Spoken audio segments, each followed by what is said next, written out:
All right, so recently अभी मैडॉक की थामा मूवी का टीजर आया है स्टारिंग आयुष्मान खुराना, जो कि मैडॉक के हॉरर यूनिवर्स का पार्ट है, जिसके अंदर हम स्त्री, स्त्री टू, भेड़िया और मुंजिया जैसी मूवीज को देख चुके हैं। बट सरप्राइजिंगली इसमें रश्मिका मंदाना को कास्ट करा गया है opposite Ayushmann, which is surprising at least for me कि रश्मिका, जो कि साउथ से आती हैं with an average acting skills and without having any impactful roles in her career, कैसे वो बॉलीवुड की हर दूसरी और बड़ी मूवी का पार्ट बन रही है। And we talk about future project of Rashmika, तो Rashmika Maddock horror comedy universe का पार्ट रहेंगी, तो she will be definitely appearing in other Maddock films as well. Along with that वो संदीप रेड्डी वांगा की एनिमल पार्क का भी हिस्सा रहेगी। इसके अलावा वो कॉकटेल 2 में भी नजर आएगी opposite Shahid Kapoor and Kriti Sanon, and I am sure उनको आगे भी बॉलीवुड के अंदर मूवीज मिलती रहेंगी, जिसका रीजन आपको आगे पता चलेगा। So today in this video we will understand कि मीडियोकर एक्टिंग स्किल्स के बाद भी why Rashmika is getting big projects from the Bollywood. So 1996 born 29 years old Rashmika was born in Karnataka. 2016 में रश्मिका ने कन्नड़ा फिल्म किरिक पार्टी से अपना डेब्यू किया था at the age of 20। After that उसने साउथ सिनेमा में काफी हिट फिल्म्स दी थी, जैसे 2018 में रिलीज गीता गोविंदम, जो कि सुपर हिट थी, एंड एट दैट टाइम उसको नेशनल क्रश डिक्लेयर करा गया था बाय गूगल इन 2020। इसके अलावा वो 2021 रिलीज पुष्पा द राइज का भी पार्ट थी, जिसका कलेक्शन 350 करोड़ प्लस रहा, एंड ये उस टाइम उसके करियर की सबसे बड़ी हिट फिल्म थी। आफ्टर दैट उसकी एंट्री बॉलीवुड में होती है in the year 2022 with goodbye opposite Amitabh Bachchan, and उसके बाद उसने बैक टू बैक कई बड़ी फिल्म्स में काम किया है, सच एज एनिमल इन 2023, जिसने 900 करोड़ का वर्ल्ड वाइड कलेक्शन किया था। इस बीच वो बॉलीवुड के साथ साथ साउथ की मूवीज का भी पार्ट रही थी।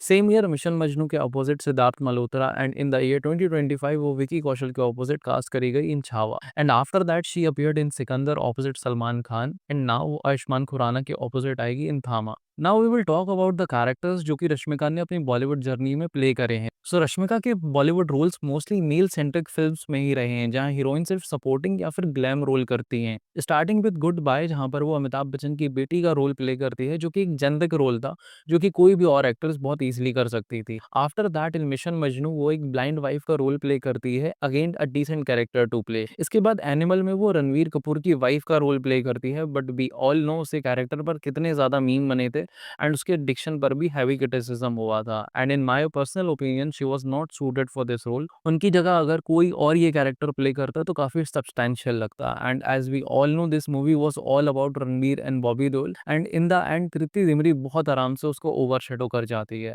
After that she appeared in Chhaava, Vicky Kaushal के opposite in historical role Yesubai, and इस मूवी में भी रश्मिका समहाउ मैनेज कर ले जाती है, बट ये रोल अगर कोई और एक्ट्रेस करती, स्पेशली एनी मराठी एक्ट्रेस, तो वो रश्मिका को विद ईज ओवर पावर कर जाती, एंड छावा में she was the only one जो अंडर परफॉर्म करते हुए नजर आती है। And lastly in Sikandar opposite Salman Khan in lead role. So first of all we all know कि सलमान खान की मूवीज में उनकी एक्ट्रेस का कितना ही रोल रहता है, एंड इस मूवी में भी Rashmika was very average, and ये फिल्म भी फ्लॉप रही थी। सो ओवरऑल अगर देखा जाए तो जितना भी उन्होंने कैरेक्टर प्ले करे हैं, स्पेशली इन बॉलीवुड, उनके सारे रोल्स रिप्लेसेबल लगते हैं।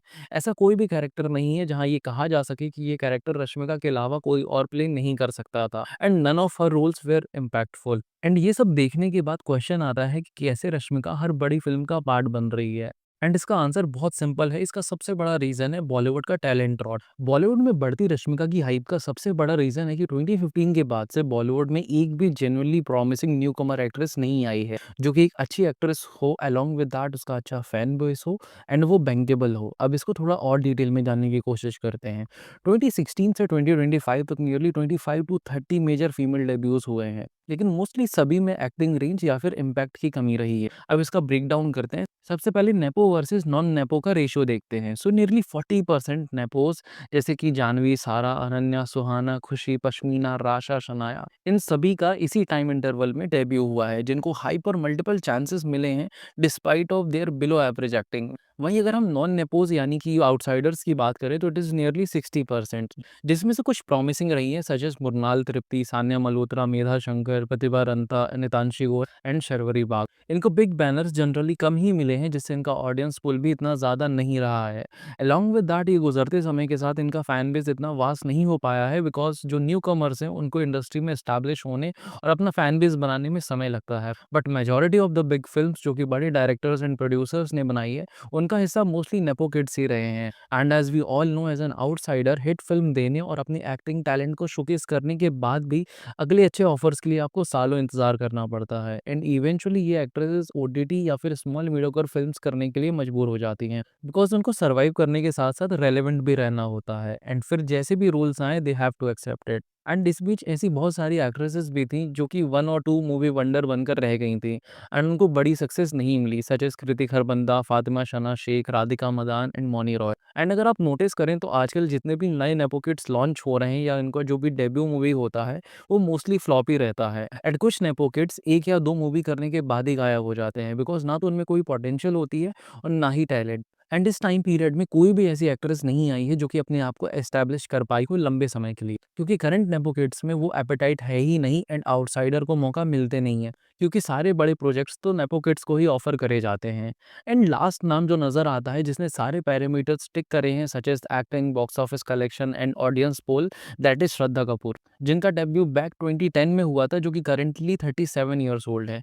एंड इस एज में रेलेवेंट होना बड़ी बात होती है, but she is dominating right now. उनके बाद अभी तक कोई भी ऐसी एक्ट्रेस नहीं आई है जो कि उनकी जितनी consistency in terms of acting, box office returns and fan base दिखा पाई हो। अब लोग आलिया भट्ट, कियारा आडवाणी एंड कृति सनन की बात कर सकते हैं कि वो भी लंबे समय से अच्छी एक्टिंग कर रही हैं एंड अभी भी रेलेवेंट है, लेकिन जो फैन बेस श्रद्धा कपूर के पास है वो उनके पास भी नहीं है।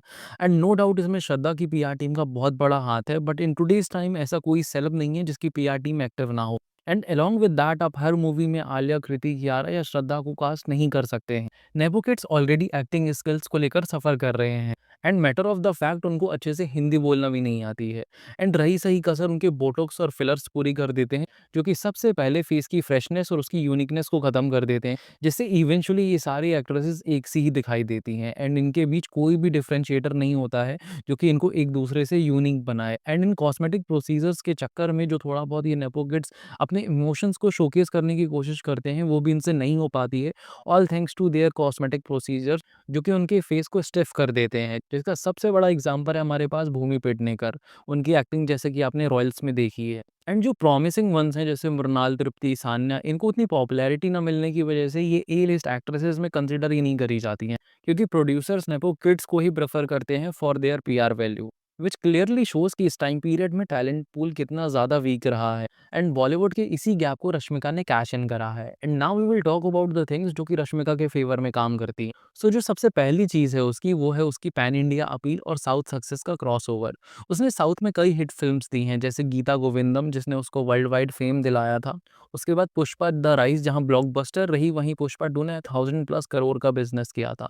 सो बॉलीवुड प्रोड्यूसर्स का ये सोचना भी होता है कि रश्मिका की वजह से उनकी मूवी को साउथ का ट्रैक्शन भी मिल जाता है, due to her pan India appeal. Secondly उसकी फैन फॉलोइंग जो कि नेशन वाइड है, नॉर्थ की ऑडियंस उसके बॉलीवुड डेब्यू के पहले से उसको जान रही है, due to Hindi dubbed south Indian movies, जिसकी वजह से उसको ऑडियंस पुल नेपो किड से कहीं ज़्यादा मिलता है। इसके अलावा उस पर नेपो किड का टैग नहीं है, जो कि मूवी को नेगेटिविटी से बचाता है। इसके अलावा उसके साथ कोई भी मेजर कंट्रोवर्सीज भी एसोसिएटेड नहीं है till now, at least in Bollywood, which is her other advantage. And lastly box office draw and bankability, she is one of the highest paid actress in the Bollywood, क्योंकि उसकी फिल्म्स हिट होती हैं and Bollywood में उसका success rate काफ़ी अच्छा है। जहां एनिमल ने 900+ करोड़ का कलेक्शन किया था, वहीं छावा ने 500+ करोड़ का।